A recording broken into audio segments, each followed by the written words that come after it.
Remember you at your best? Do you remember the version of you before you started acquiescing to others to make them feel a little more comfortable? This video is about how to get back to your best, and in the next 2 weeks, who will be trying to impede your progress.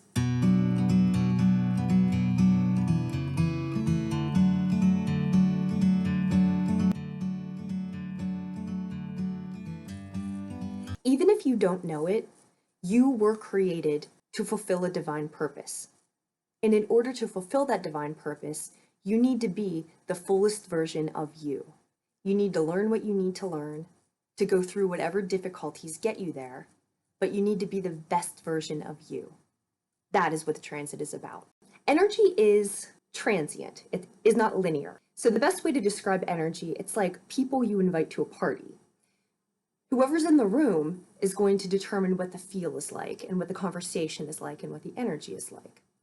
So for this new moon solar eclipse, the energy goes from the end of Scorpio to the beginning of Sagittarius. So when you're hearing new moon in Sagittarius, Sagittarius is associated with, Sagittarians are fun, they're party animals, that's higher learning, that's all kinds of really positive things.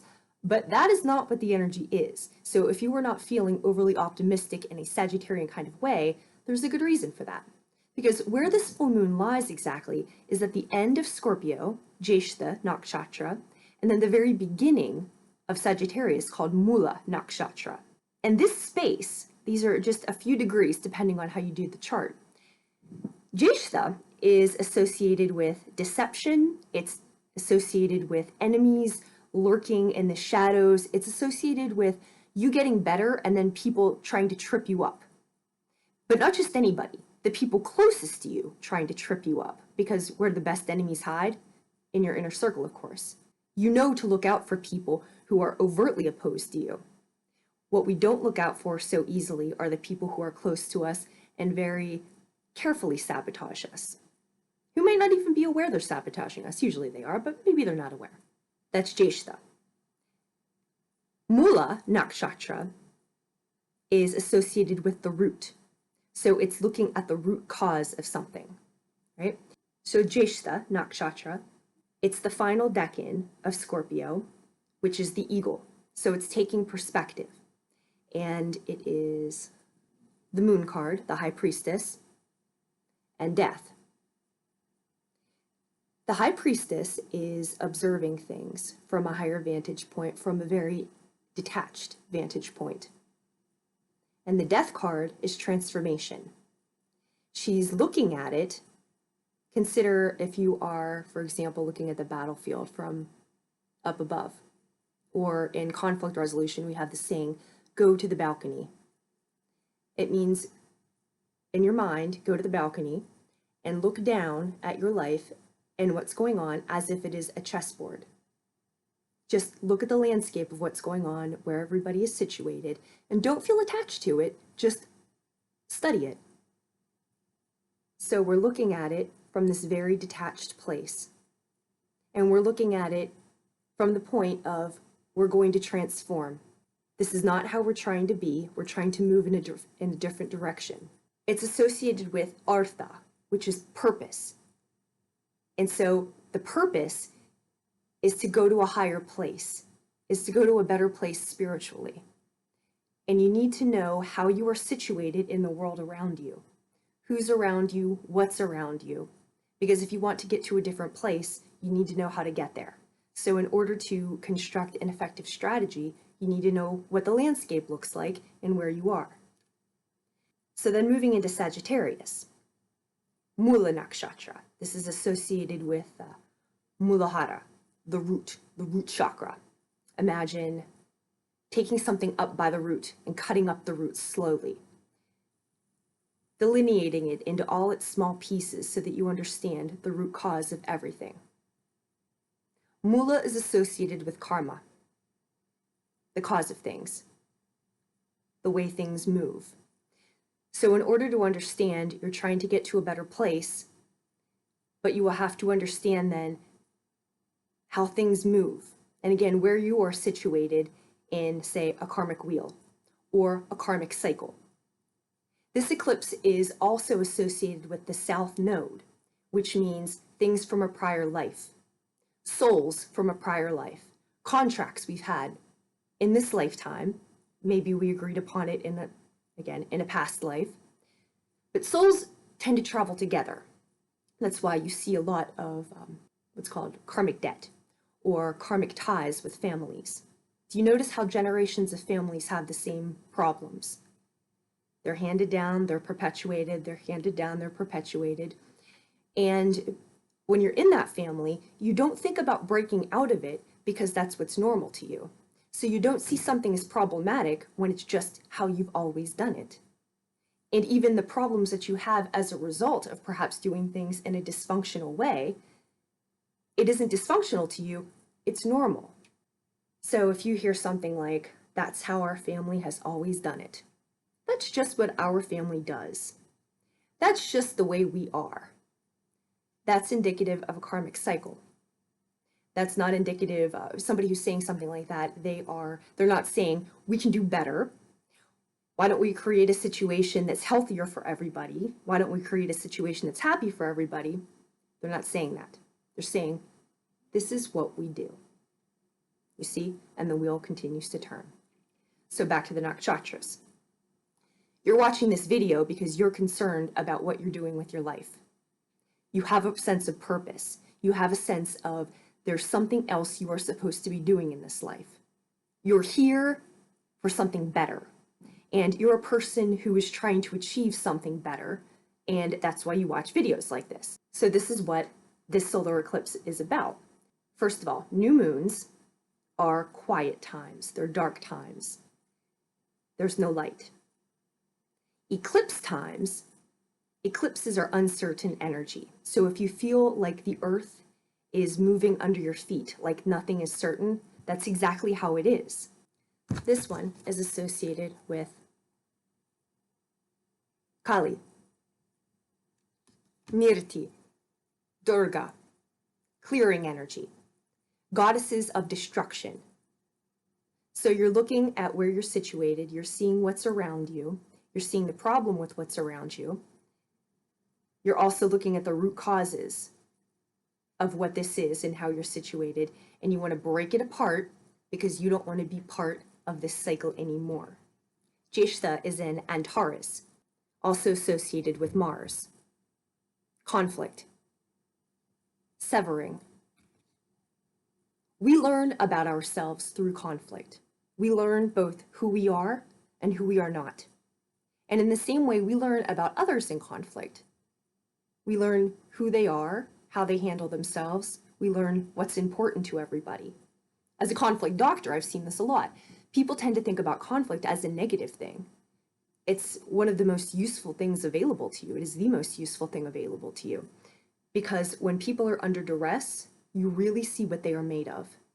You really see what their values are. And so during a period like this, where it feels like you're walking under the earth, again, Scorpio is in the 8th house. The 8th house is the underworld. This is why it's unpleasant. This is associated with another goddess, Hecate, the in-between. Mercury, the go-between. Also Loki, Thoth. These are the ones who could go to the heavens to speak to the gods, and then also to the underworld. The nakshatra of Mula is associated also with Varuna. Lord Varuna is the god of the seas, but he used to be the god of the sky. He fell. And so with that, he's a god associated with all-knowing.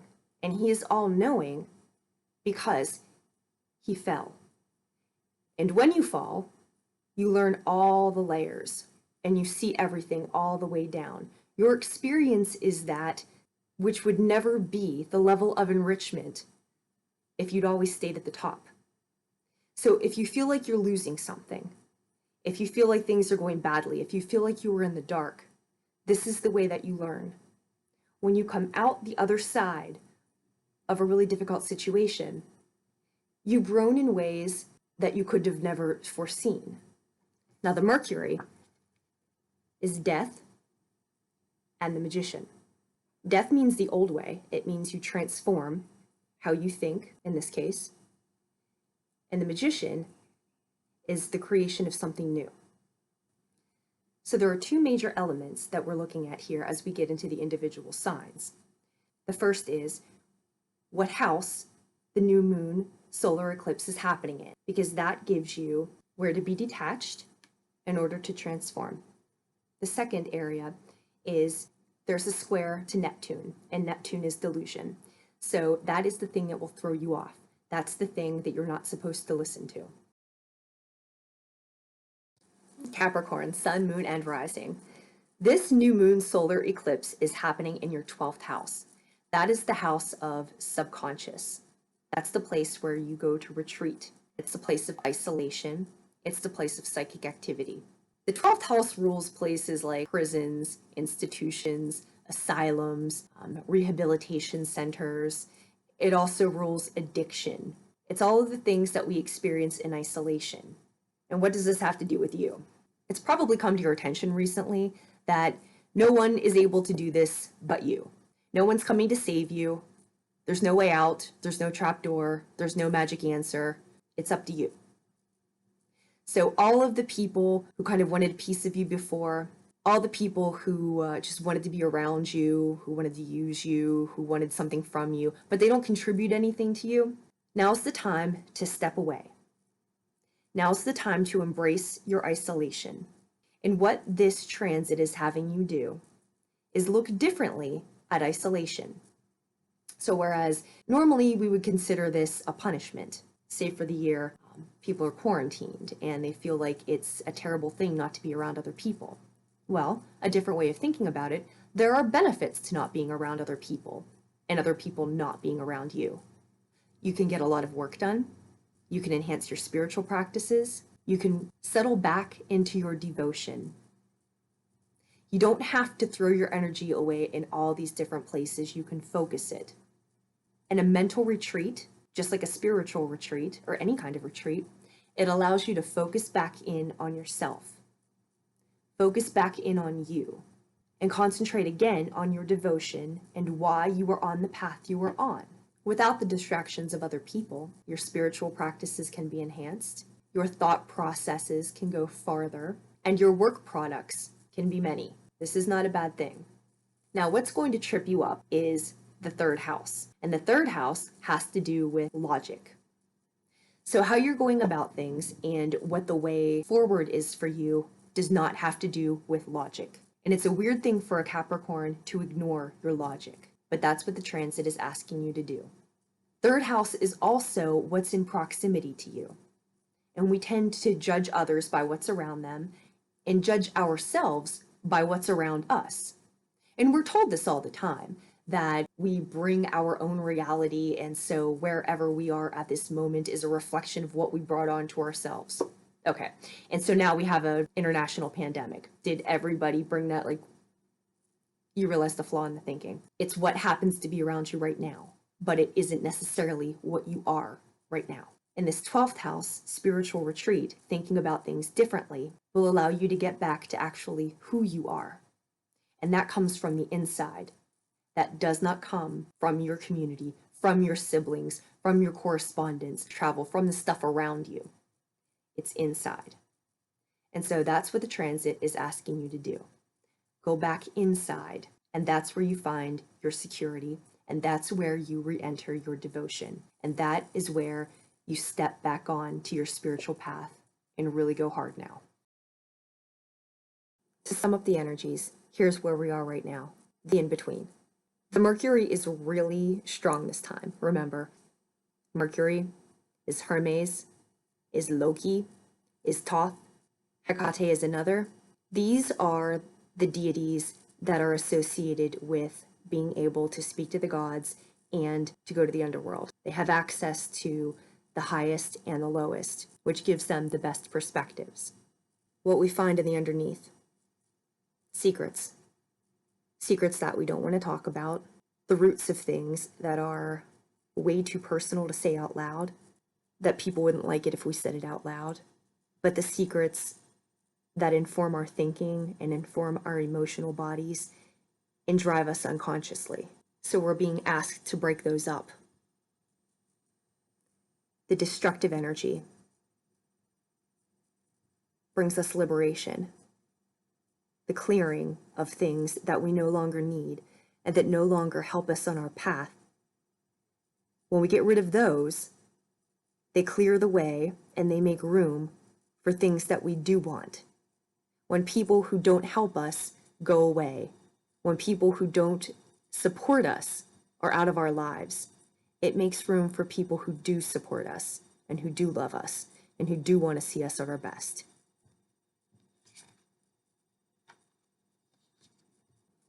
Higher perspective, detached perspective. Go to the balcony. Look down and observe without emotion. Just study the board. Look at where you need to resituate things.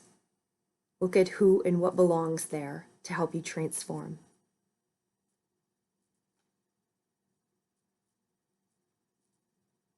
And in that space you've just created, magic happens. The Fool, the Magician.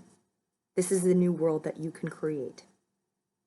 And for now, because it's a silent time, because it's a time of the in-between, because it's just a quiet time of reflection, and the earth is still moving under your feet, and outside, everything is still changing, so you can't really make solid plans because nothing is exactly yet situated.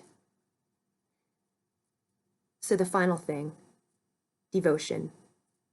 Focus back to why you do what you do. Who are you, and what are you trying to bring into the world? What helps you do that, and what doesn't help you do that? It's truly that simple.